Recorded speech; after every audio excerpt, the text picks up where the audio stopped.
त्यावेळेस विचारलं आमच्या गंगन पाटलांनी, म्हणजे पोराला माळ टाकायची, म्हणजे एखाद्या योग्य व्यक्तीकडून योग्य वेळेस माळ टाक. हे बालपणी जे माळ टाकणं असतं ना, म्हणे आज आवेशामध्ये माळ टाकून घे, उद्या टिकलं तर बघ.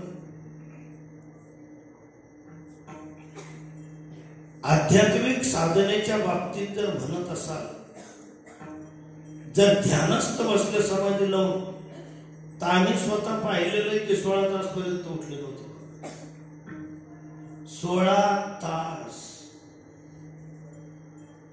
मध्ये थोडा जरी आवाज वगैरे काही आला तर ज्यांनी नियोजन केलंय, कोण हा कलेक्टर आहे का प्राईम मिनिस्टर पाहत नव्हते, आणि म्हणून घडवले, घडता आले. हे जे आता येत नाही, स्वतः सांगितलं करतात काही काही, हे आमचे शिष्य आहेत, मी आमचा गुरु आहे. अरे मरून जा. शिष्यांनी सांगावं हे हमारे गुरुजी है. सगळ्यात मोठा अपमान बदलाचा आपण सांगावं हे माझे शिष्य. आम्ही नाही सांगणार, त्यांनी सांगावं हे आमचे गुरु आहे. कारण गुरुची उंची काही लहान आहे का?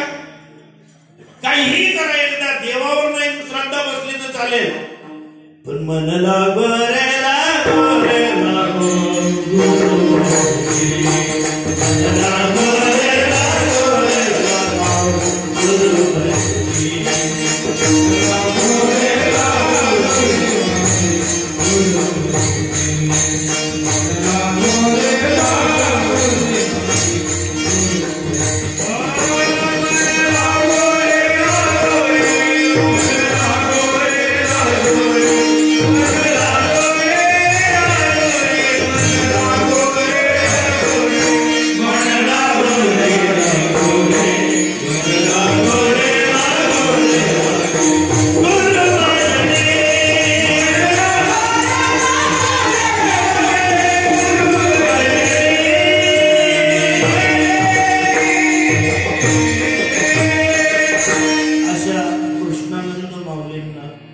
साष्टांग हे करी दंडवत. ज्यावेळेस त्यांनी वाड्याला हे सांगितलं होतं की दुर्योधनाच्या पराभवाचे कारण कृष्णाचे तर फक्त आराखडे होते, पण स्वतःहून बलिदान कोणी दिलं? या लोकांच्या प्रतिज्ञांमुळे पराभव. प्रत्येकाच्या वेगवेगळ्या प्रतिज्ञा. काय चाललंय आता इकडे तिकडे? 3-3, 4-4 गट. ते उभा राहतील तर आम्ही बटवणी, ते बळी जातील तर आम्ही फाशी लिहिली सून. यावर तरी संप्रदाय म्हणतात. हे आता तुमचं खानदेश वारकरी सेवा मंडळाचं जे कार्य सुरू आहे, हे काय करायचं आता तुम्हाला सगळ्यांना. हे फक्त जे घरांची व्यक्तीस आहे.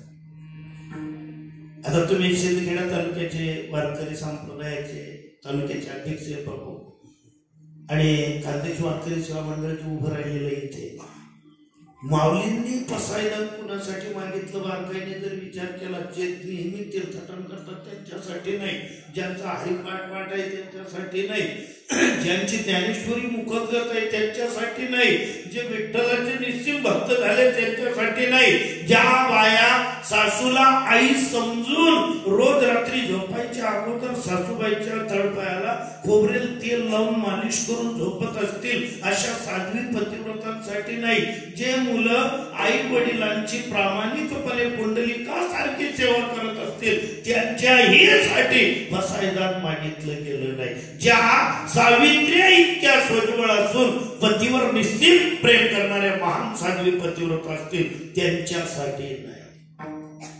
पसायदान मध्ये फक्त एकच मागितलं, जे खळांची व्यक्तीस. खळ म्हणजे खट्या. हे खट्याळ जे असतात ना, दिसायला स्मार्ट सुद्धा असतात असं समजू नका. खट्याळ म्हणजे निरंगी किंवा नाही, स्मार्ट सुद्धा दिसू शकतो, सुंदर असू शकतो, चांगल्या लोकांमध्ये फिरू शकतो, चांगलं काम सुरू करतो आणि आपला बंद पाण्यात देतो. यांच्या बुद्धीतली वक्रता नष्ट होण्यासाठी पसायदान. आणि ते कार्य काय, हे जे मंडळ आपण स्थापन करतो तिकडे तिकडे, याचं काम एकच आहे, चांगला माणूस असले तुम्ही नैवी सुधारण्याच्या नाव काढ तरी चालेल, पण ज्या बिरड होती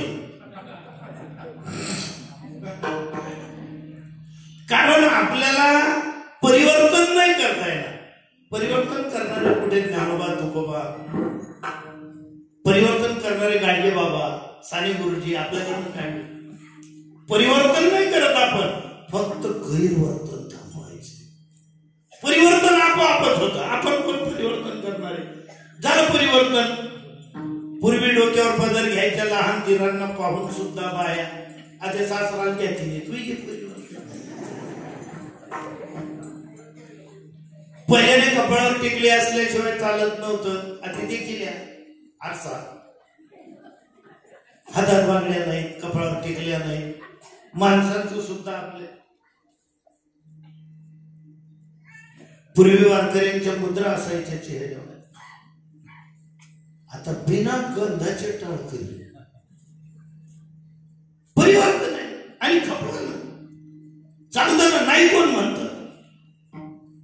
घरामध्ये एक सुद्धा गाणं पिक्चरचं गुणगुणलेलं चालत नव्हतं, हिंमत होत नव्हती घरामध्ये सिनेमाचं गाणं. एकदा मला आठवतं, मी 8वी 9वीत असताना माझ्या तोंडून एक गाणं घरामध्ये मी बोलून गेलं होतं. घरात बोललं गेलं होतं माझ्याकडनं सिनेमाचं गाणं, आणि त्यावेळेस प्रसिद्ध गाणं होतं 16 बरीच धोक्याचं. मला जवळ बोलवून माझ्या आईने गरम सांडची माझ्या हाताला लावून दिली होती. कारण आई साने गुरुजींची विद्यार्थी होती अमळनेरचं बाहेर, की आज तू 16 बरीच धोक्याचं म्हटलं, उद्या तुला नाही म्हणतं झालं ना परिवर्तन. घरात गाणं म्हटलेलं चालत नव्हतं. आम्हा गावे गावे आहेत ना रोज पुऱ्या बाया वाकार बाबल्या. परिवर्तन संसार का नियम आहे. काय बोला खेद वाटत की झाशीच्या राणीचं मुलूक आहे. खानदेश म्हणजे मेरी झाशी नाही तुंगी ज्या होत्या ना, त्या लक्ष्मीबाई त्यांचं माहेर पारोळ्याचं आहे, खानदेशातलं माहेर आहे. आणि त्या बाईने झाशी मुलूक गाजवला. ब्रिटिशांमधून दामोदर पाठीला बांधून उडी मारणारी दुसरी बाई. पहिली बाई हिरकणी होती शिवरायांच्या गळावरून.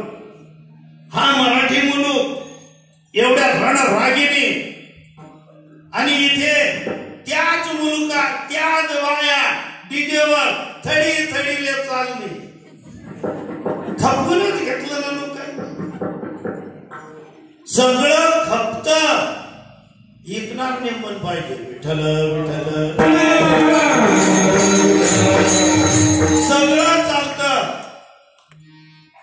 आचार्य असोत, विनोदाचार्य असोत, वेदांताचार्य असोत, कन्नाकपालीच लावणारा राव, सगळं चालतं.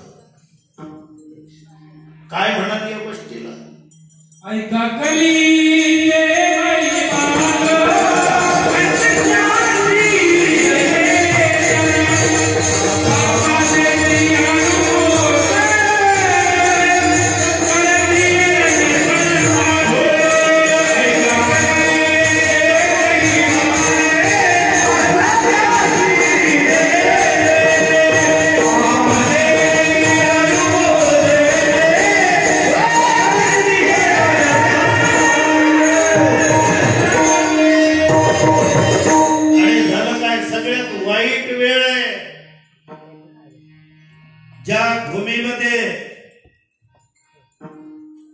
गल्लीमध्ये जर एखादी बाई चुकत असेल, बापू एवढं तेवढं जर काही चुकलं, भानगड जर व्हायला लागली, सासू सुनेची आवाज जर घराच्या बाहेर आला, तर गल्लीतल्या ज्येष्ठ स्त्रिया कोणत्याही जातीच्या असोत मग त्या जात नव्हती तेव्हा.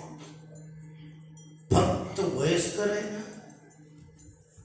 दारात येऊन आवाज द्यायची. ती कितला का तुरावाला निवड आहे ना, सांगायची घे गाव बिराडांच्या का सासवारा चढे राहिली का तू बारकी. कुठे गेल्या त्या बोलणाऱ्या बाया? काय सगळा खानदेशच रिकामा पडला का? डोळ्यासमोर आता त्रस्त करतायत, त्रास देणं सुरू आहे. एखादी म्हातारी जरी सुनेला त्रास देत असते, त्या म्हातारीला बोलणारे माणसं होते, बाया होत्या. अक्कल आहे का? लेकरू आत्ता घर सोडून आलं, तुझ्या वयात तिच्या वयात काय अंतर आहे हे बोलणारी माणसं कुठे गेली? ती माणसं राहिली नाही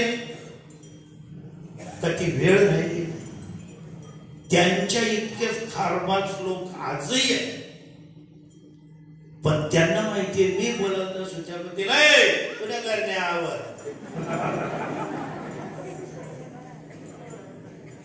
कारण आता ऐकणारे नाही राहिले, आता बोलणारेच झाले सगळं. आमचं काय चिकार नाही ना करण्यावर.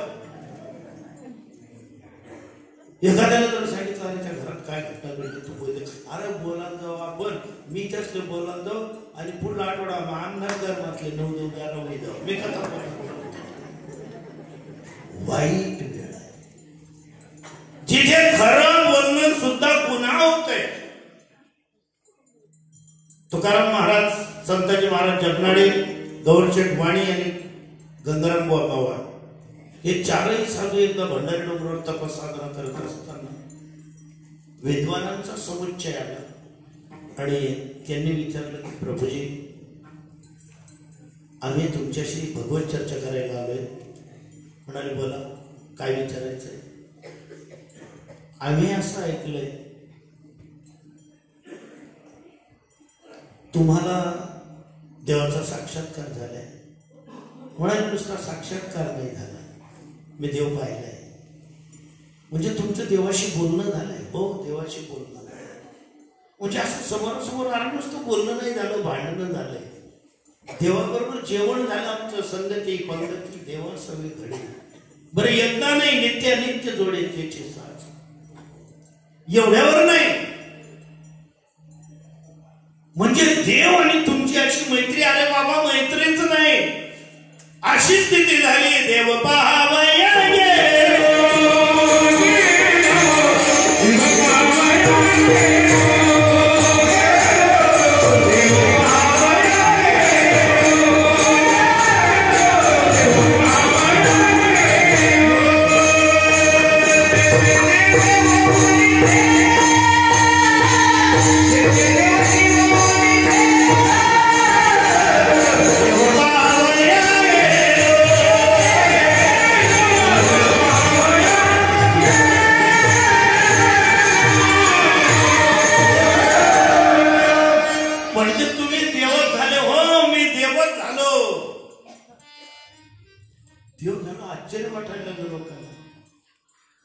आपण देव आहोत सगळे. तुम्ही देव आहे. इथून गणेश महाराजांपासून धरा तर इकडे थेट बसलेले, उभे असलेले, माझ्या मागे, इकडे तिकडे पुढे बसलेले बाया माणसं सगळे देव आहोत आपण. तुम्ही महेशाची मूर्ती. जेवढे माणसं आहेत ना इथे बसलेले सगळे महादेव आहेत. बाया कोण? जर माणसं महादेवाले, मग बाया कोण? पार्वती. तुम्ही पार्वती, या महादेव. महादेव पुढे पटत चाल काय म्हणतो मी नंदी जे, मग महादेव पुढे पटेल जे मी विठ्ठल विठ्ठल.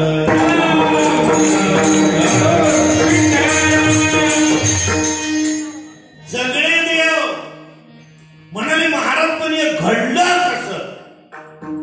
म्हणाले पहा, कोणतीही गोष्ट एका रात्रीतून घडत नाही. बोल ना, सहज काहीच घडत नाही. सोपं कोणतंच काम घडत नाही. सगळी कामं अवघडच आहेत महाराज, पण ठरवण्यावर काम सुरू करायच्या अगोदरच आपल्या लोकांची हाकाची, आम्हाला कोण सहकार्य करेल का, आमच्या पाठीमागे कोणी राहील का. आणि आयराणी मदत सांगत आहे आमना भाऊ म्हणतो निश्चित, आमना मागे तो कोणीच नाही. फाशी लिहिली भाऊ पण चांगला होती तो आणखी एक नवीन कामाला लिहिलं. काही वेळा सारखं बोलायचं. कोणीच कोणाला सहकार्य करत नाही.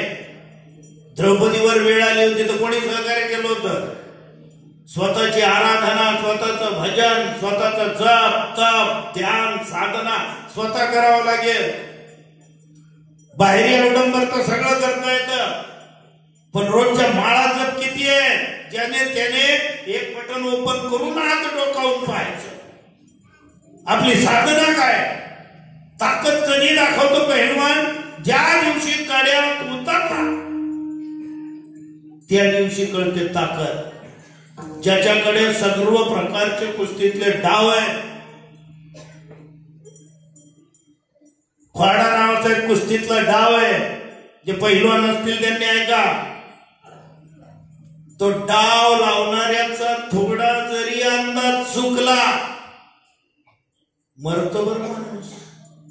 खोडा लावल्यानंतर एकच पैलवान जिवंत असतो कोणता तरी, एक तर डाव लावणारा, नाही तर ज्याने उलटवला तो. कारण दोघात थोडीच तोड असतात. भजन काय साधी साधना आहे का? भज आना अना ज्ञान चिंतयंतो माम्यजना पर्युपासते.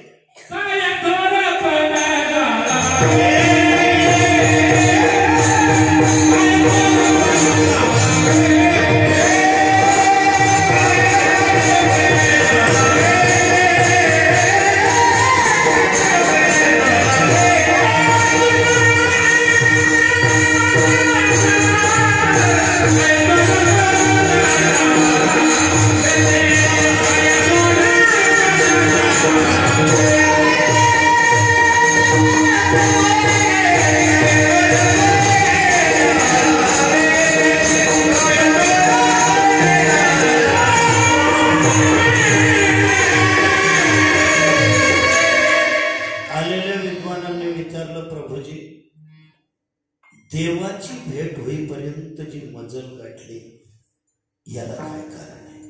आणि हे पहा, जे यशस्वी होतात ना त्यांच्या भेटी घेतल्या पाहिजेत, त्यांचं अभिनंदन केलं पाहिजे, त्यांना विचारलं पाहिजे. आपले लोक विचारत नाहीत, ईर्ष्या करतात. जो कोणी सक्सेस झाला ना त्याला भेटायचं आपण, तुम्ही नेमकं काय केलं, कसं केलं, आम्हालाही असं काय करायचंय.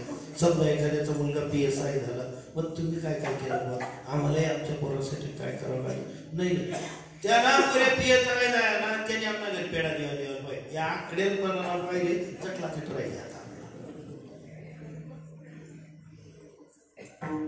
करा ना अभिनंदन, भेटा ना एकमेकांना, विचारा ना. तुकाराम महाराजांना विचारतोय, महाराज तुम्ही देवच झाले, काय रहस्य याच्यामध्ये? तर त्यांनी सांगितलं, यात माझा पराक्रम नाही तर उलट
मराठी संत काव्यामध्ये पद्यातून बरं, पद्य नाही, बरवा बरवी बरवे अनन्यसाधारण शब्द येते. सर्वोत्कृष्ट याच्या पलीकडे नाही. मग तो कोणत्याही बाबतीत लाव. एखाद्याचं जर रूप पाहिलं, कसं आहे, रामाला पाहिलं शूर्पणखेने पंचवटीमध्ये, तर त्या शूर्पणखेने मान्य केलं. एका वेलीच्या रोपट्याच्या आड लपून पाहतो तिथे रामाला सांगायचे की मैंने तो सारा त्रिभुवन छान लिया पर तेरे जैसा सुंदर नहीं देखा. कहते सुना है हमने कस्तूरी तिलकम ललाट पटले वक्षस्थले कौस्तुभम, पण मी म्हणते तो समपुरुष मो समनाई यह संयोग विधि संयोग चारी यह संयोग विधि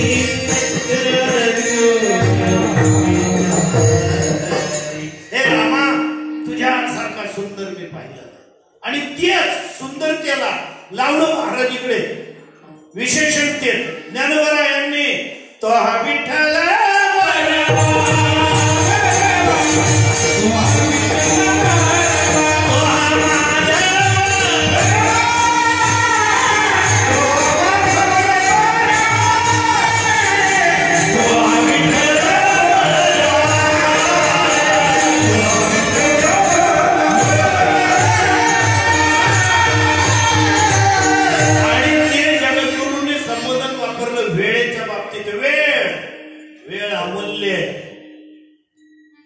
पण जीवन बहुमूल्य आहे बरं. सगळ्यांनी प्रपंच करा, पैसे कमवा, पण शरीर पणाला लावू नका. जान है तो जहान है. जागरण सहन होत असेल प्रचंड जागरण करा. सहन होत नसेल जेवण करले झोपिले कीर्तन लिहिलो तू सांगते पहिले सांगतोस काही काही आपण आले नाही कीर्तनाला जेव्हा आपण सोबत होतो तुम्ही काही दिसले नाही. त्यात पहिलेच त्यानं पाहिलं त्या काही असं जरासं लोयला आणि त्याचा डोळ्यात लागे या लोयांचं लोय कधी काही पडली आहे. आमच्याकडे गदळा लोयतो तुमच्याकडे माणसं लोयतो तो लगेच जुना पाम टाकलं काय काय बाबा हे जर सुरू व्हायला होतं जर असं लोळून होतं खाटवर पण डोळ्यात लागे तुला अक्कल नाही का आतून नाही येवायला नाही तुला सुध नाही का बिगर 15 वाजून ठीक आहे. नालायक नालायक म्हणजे शिवी नाही, लायक नाही, पात्र नाही.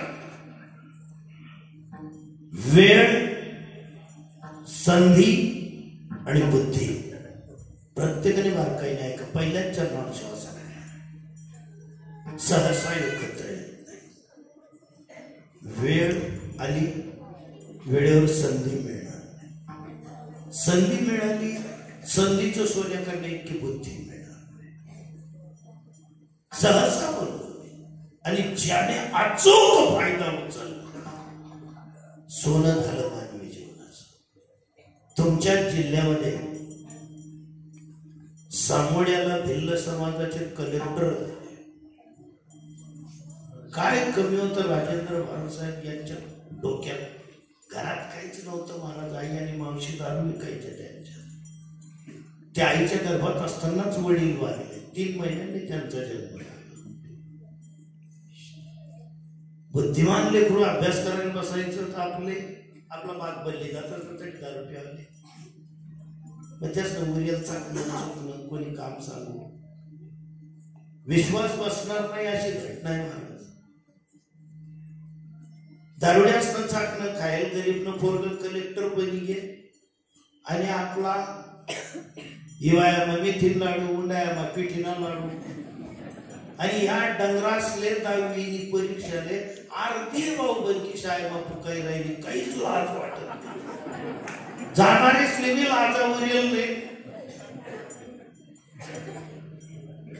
तर योगायोगाने ते 10वीच्या परीक्षेतून मी तिकडनं कीर्तनाला विचारले तर म्हणून काऊ कसा तुम्ही वाईट नाही का आम्हा जीवन दाव आहे ना म्हणतो दाव नाही रे दावी तुझा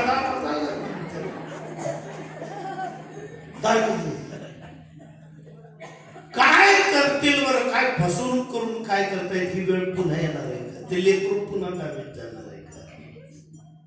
आणि याचे पाय या पोराचे काही एका बाजूने धरले का. सगळ्यांना आपल्याला ज्या वेळेस आपली बुद्धी गहाण ठेवली जाते अक्कल गहाण ठेवली जाते त्याचं एकच कारण असतं आपण मेंदे असतो. काही काही फालतू योजना शासनाने आपल्याला दिल्या. शाळेमा खिचड्या तांदूळ या 3-3 थैल्या आपले गोड लागत घ्या. पण 8वी पर्यंत याच लेकरांच्या परीक्षा बंद केल्या. यांना मारलं शिक्षकाने तर त्या शिक्षकाला वेठीस धरायचं. आपण मारायचे का? ते तर द्रोणाचार्य आहेत, ते सांदीपनी आहेत, ते वसिष्ठ आहेत ना ते शिक्षक. त्यांनी शिक्षा नाही केली. शिक्षा नाही केली कसं काय झालं? धाक नसला तर, धाक असला तरच जमत. मला कीर्तन शिकवतानाच माझ्या गुरुने सांगितलं होतं की ज्या दिवशी लाचारीने कीर्तन करशील समजून घे बेडकाच्या जमान्यात जाशील. पुढच्या लोकांना गरज आहे, तुला गरज आहे, पण नाव पांडुरंगाचं घेऊन काही कर जेणेकरून अंतरी मूर्ती ठसावे श्री हरीची. अशा प्रकारे कीर्तन कर, विनोद कर, काही कर, लाचारीने नको करू. हे बरे म्हणजे असं बोलायचं तुला नाही मांडी व्हायला त्यात काय आमचा फायदा होता? शिस्त लागत गेली. शिक्षकांचे अधिकार काढले, घरात नवऱ्याचे अधिकार काढले. जर मारलं पत्नीला तरी जर केस टाकू शकते. काय करायचंय? काही विदेशी लोकांना, विदर्भी लोकांना हा भारतीय गृहस्थाश्रम ज्याला साधूंनी धन्य गृहस्थाश्रम म्हटलेला आहे तो नष्ट करून टाकायचा. जिथे ज्या संस्कृतीमध्ये अमेरिकेतून बाया येतात आणि भारतातल्या बायांना भेटतात की तुम्ही वर्षभर नाही जीवनभर एकाच पती बरोबर कसा काय संसार करता? कारण तिकडे काय बिनसलं म्हणजे घटस्फोट. कितला वेळ लागते? कारण कितल्या बी मार्ग द्यायला सांगतात की असं काय पाहिलं तुम्ही? मेरी डॉर्की नावाची बाई आमच्याकडे आली होती एकदा की भारतीय कुटुंब व्यवस्था याच्यावर ती प्रबंध लिहिणार होती. तर तिने बायांच्या मुलाखती घेतल्या की म्हणजे असं कायमस्वरूपी ते त्यांच्या पद्धतीने बोलायच्या, लव बिव सगळं म्हणायच्या. मग आपल्या बायांनी सांगितलं की आम्हाला माझ्या आईने सांगितलं की तुझ्या बापाचं नाव काढण्यासाठी त्या घरात तुला नांदायचं. या बायाच्या आपला जोडपा बिडपा खाई येतेच ना, आपला मान नाही, बापनं नाव काढायचे. हा ते जर कट केला दुसरा पण आपली जोडी बिघाडते. विठ्ठल विठ्ठल. पण आईने मार्गदर्शन केलेलं आहे की तुझ्या बापाचं नाव तुला काढायचं. काही झालं तरी तुझ्या बापाची मान खाली जायला नको. एवढा महान गृहस्थाश्रम नष्ट करायचा होता. इथली व्यवस्था गुरुकुल व्यवस्था होती विद्यार्थ्यांची. या पाट्या आणि शब्द तर नंतर आले, शब्द तर नाहीला झाला हो. कर्णोपकरणी ज्ञान चालायचं. काय झालं? नष्ट केलं ते. 8वी पर्यंत परीक्षा बंद. काय अभ्यास करतील पोरं? यांना होमवर्क नको, गृहपाठ नको. मग हे पाठांतर करून घेणारे 4थीच्या, 2रीच्या, 3रीच्या, 1लीच्या कविता पलीकडे ओढ्यावर माझे गाव ते सुंदर त्या कविता आज पाठ आहे. श्रावण मासी हर्ष मानसी हिरवळ दाटे चोहीकडे क्षणात येते सरसर शिरवे क्षणात फिरणी ऊन पडे. आतापर्यंत पाठ होता आमचं फक्त शर आला तो दागुनी आला काळ विवळला श्रावण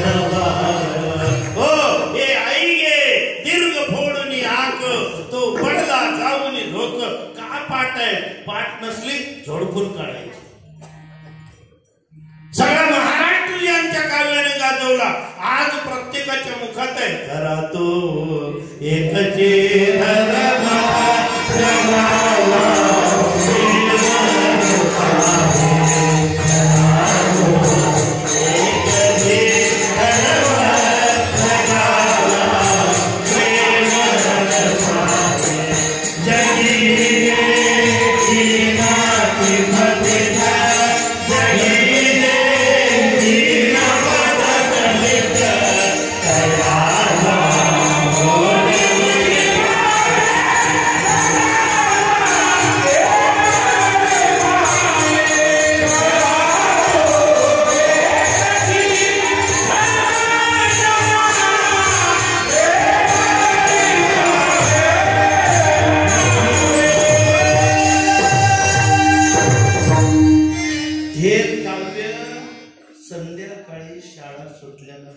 गल्ल्यांमध्ये फिरायचे ना लोक, तर ठिकठिकाणी ही प्रार्थना ऐकू यायची, कुठे कविता ऐकू यायच्या, काही ठिकाणी पाढे, या इकडच्या गल्लीत ओट्यावरचे पोरं, तिकडच्या ओट्यावरचे पोरं पोरी सगळे बसायचे, तिकडचे म्हणजे वे बेदुने 4 बेत्रिक 6 बेचोक 8.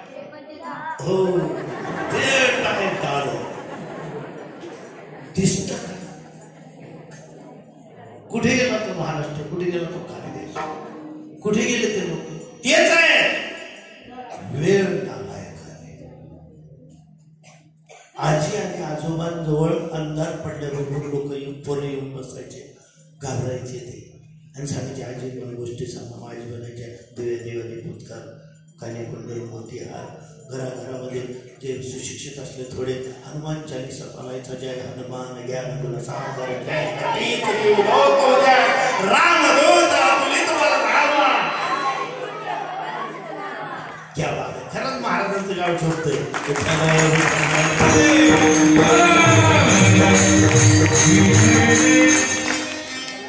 हाच महाराष्ट्र आपल्याला पाहायचा आहे, हाच खानदेश पुन्हा जिवंत करायचा आहे. मध्ये थोडी वाईट वेळ आली, मोबाईलने प्रगती झाली महाराज, पण दुसरा सत्यानाश फक्त ऐकून घ्या, वेळ कमी. मोबाईलने जग आपल्या खिशात आलं, नेट इंस्टाग्राम पासून व्हॉट्सअप पासून सगळं खिशात आलं. पण सगळ्यात मोठं नुकसान कोणतं झालं माहितीये का? आमचे 9-9 वर्षाची मुलं आणि मुली यांची बुद्धी 27 वर्षाची करून टाकली. जे आम्हाला माझ्या वयाचे जे कोणी असतील ते जुनी 11वी होऊन सुद्धा आम्हाला हे समजत नव्हतं त्या वयात लग्न का करतात. 11वी झाल्यावर सुद्धा गृहस्थाश्रम काय असतो, प्रजोत्पादन काय असतं, जे माहिती नव्हतं ते आता 8-9 वर्षाच्या पोरांना सगळं कळतं. म्हणे लेकरांचं वय 9 वर्षात राहिलं बापू, पण या मोबाईलने बुद्धी 27 वर्षाची करून टाकली. कसे जगतील, कशी क्षमता राहील? हे तर पुरुषार्थ आहे 4, धर्म अर्थ काम आणि मोक्ष. नुसता काम बळावला काय होईल? शरीराची क्षमता राहील का? शरीराला मर्यादा कळतील का? शरीराला संयम समजेल का? नको त्या वयामध्ये नको त्याच्यावर विश्वास ठेवून नको ते लग्न होत आहेत, पश्चाताप करतायत, सत्यानाश होत आहेत. काय म्हणाल याला? वेळ वय. कोणी जबाबदार नाही. न कद बडा न पद बडा, समय बडा बलवान. या समयाने ठरवलं तर आपल्याला उंची देऊ शकतो. समयाने ठरवलं. आदिवासी महिला डॉक्टर द्रौपदी मुर्मू भारताच्या राष्ट्रपती झाल्या. समयाने काय नाही केलं. समय फक्त आपल्याला सादर असावा का? आम्ही नाही का समयाशी सादर व्हावे? आम्हाला नाही कळत का? जगद्गुरु म्हणाले आमची वेळ चांगली, आम्हाला संधी मिळाली. संधी मिळणं फार अवघड आहे. आज काही मुलं आणि मुली शिकून तयार आहेत, त्यांच्याकडे पदव्या आहेत, डिग्री आहेत, टीईटी सीईटी सुद्धा झालेले आहेत, नोकऱ्या नाही आहेत. बुद्धिमान तुम्हाला कॉन्ट्रॅक्ट बेसवर 5-5, 7-7 हजार मिळत आहेत. सांगा 5-7 हजार रुपये महिन्यावर संसार होतो. स्वतः काय खाते, स्वतःच्या लेकरांना काय देते? लहान लेकरांनी नुसता हट्ट केला बापाकडे, बापा मला सायकल पाहिजे, नवीन वर्षाची सायकल पाहिजे, पप्पा 1 जानेवारीची. एक सायकलची किंमत 8-10 रुपये. महिन्याला 7-8 हजार रुपये कमावणारा पोऱ्यात सायकल लिहिलं नाही बेटा, आपण सेकंड घेऊया करू. पोरगं तोंड एवढं करतं की त्या पोराची गेअरची सायकल आहे. समय आपण बदलू शकतो. नुसतं समयाच्या नावावर लढायचं नाही. बरवी ही वेळ या शब्दावर कीर्तन झालं तरी चालेल. काय करता पुढे तो? प्रत्येकाने एक लक्षात ठेवा, नशीब बदलो ना बदलो, वेळ जरूर बदलते. वेळ बसून राहत नाही. करू द्या ना त्रस्त. जगा काळ खाय आम्ही माथा दिले पाय. वेळ, संधी आणि बुद्धी तिघ नाही एकत्र. काहींची वेळ चांगली, संधी मिळाली, पण बुद्धी नाही.